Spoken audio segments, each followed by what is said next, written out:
17장 여호와께서 모세에게 말씀하셨다. 아론과 그의 아들들과 모든 이스라엘 자손에게 말하여라. 그들에게 나 여호와가 이렇게 명령하였다고 말하여라. 누구든지 이스라엘 집에 속한 사람이 진영 안에서든 진영 밖에서든 소나 양이나 염소를 잡을 때에 그것을 회막 입구로 끌고 와 여호와의 성막 앞에서 여호와에게 제물로 바치지 않으면 그 사람은 피를 흘리게 하였으니 죄 지은 사람으로 여겨져야 한다.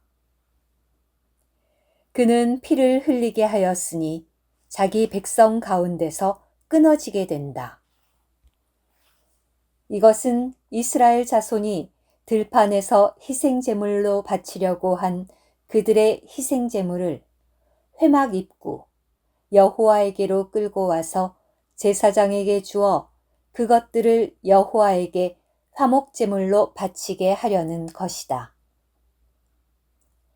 제사장은 그 피를 회막 입구 여호와의 제단에 뿌리고 그 기름덩이는 여호와를 만족시키는 향기가 되도록 불태워야 한다. 그들은 자신들이 음란하게 섬기던 염소 귀신들에게 더 이상 희생 제물을 바쳐서는 안 된다. 이것은 그들이 대대로 지켜야 할 영구한 율례이다. 너는 또 그들에게 말하여라. 이스라엘 집에 속한 사람이든 그들 가운데 체류하는 사람이든 누구든지 번제물이나 희생제물을 바칠 때에 그것을 회막 입구로 끌고 와서 여호와에게 바치지 않는 사람은 자기 백성에게서 끊어지게 된다. 이스라엘 집에 속한 사람이나 그들 가운데 체류하는 체류자들 중 누구든지 어떤 피를 먹으면 나는 피를 먹은 그 사람을 향해 내 얼굴을 고정하고 그를 자기 백성 가운데서 끊어내겠다.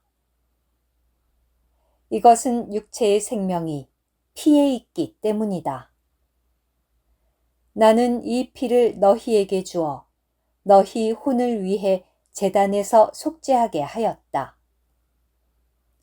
왜냐하면 피가 그 안의 생명으로 속죄를 이루기 때문이다. 그래서 내가 이스라엘 자손에게 너희 가운데 누구도 피를 먹어서는 안 되고 너희 가운데 체류하는 어떤 사람도 피를 먹어서는 안 된다 라고 한 것이다. 누구든지 이스라엘 자손에게 속한 사람이든 그들 가운데 체류하는 사람이든 먹을 수 있는 짐승이나 새를 사냥하였으면 그 피를 쏟아버리고 흙으로 덮어야 한다. 왜냐하면 모든 육체의 생명에 관해서는 그 피가 바로 생명이기 때문이다. 그래서 내가 이스라엘 자손에게 너희는 어떤 육체의 피도 먹어서는 안 된다. 왜냐하면 모든 육체의 생명은 그 피이기 때문이다. 라고 한 것이다. 누구든지 피를 먹는 사람은 끊어지게 된다. 저절로 죽은 짐승이나 들짐승에게 찢겨 죽은 짐승을 먹는 사람은 본토 사람이든 체류하는 사람이든 옷을 빨고 물로 목욕을 해야 한다. 그는 저녁 때까지는 부정하고 그 후에 정결하게 된다. 그러나 그가 옷을 빨지 않거나 몸을 씻지 않으면 그는 자기의 죄악을 짊어져야 한다. 오늘 큐티. 희생제물은 오직 여호와 앞 회막 입구에서 하나님께 바쳐야 했고 희생제물의 피는 제단에서 흘려야 했습니다. 이것은 우리가 반드시 이 땅 위에 있는 하나님의 거처인 교회에 와서 십자가를 통하여 우리의 희생제물로 하나님께 바쳐지신 주 예수님을 우리 자신에게 적용하고 그분의 구속하는 피에 참여해야 한다는 것을 의미합니다.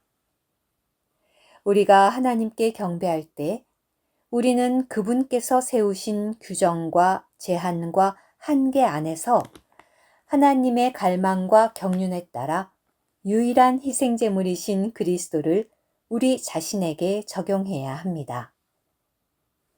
교회 밖에서, 즉 우리의 선호와 선택에 따른 장소에서 그리스도를 우리 자신에게 적용하는 것은 그리스도를 남용하는 것입니다. 또한 주 예수님의 피 외에 다른 피를 취하는 사람은 이전에 자신의 행위와 과거의 종교와 관련되었던 자신의 존재를 처리해야 하며 자신을 깨끗하게 해야 한다는 것을 의미합니다. 이렇게 하지 않으면 그는 유죄 판결을 받게 됩니다. 다른 피를 먹는다는 것은 여러 다른 사람들에 대한 믿음에 근거하여 여러 다른 종교를 형성하는 것과 동일한 것입니다. 하나님께서 정하신 한 피는 예수 그리스도께서 십자가에서 흘리신 피이며 하나님께서 정하신 한 믿음은 우리를 위하여 십자가에서 죽으신 그리스도를 믿는 믿음입니다.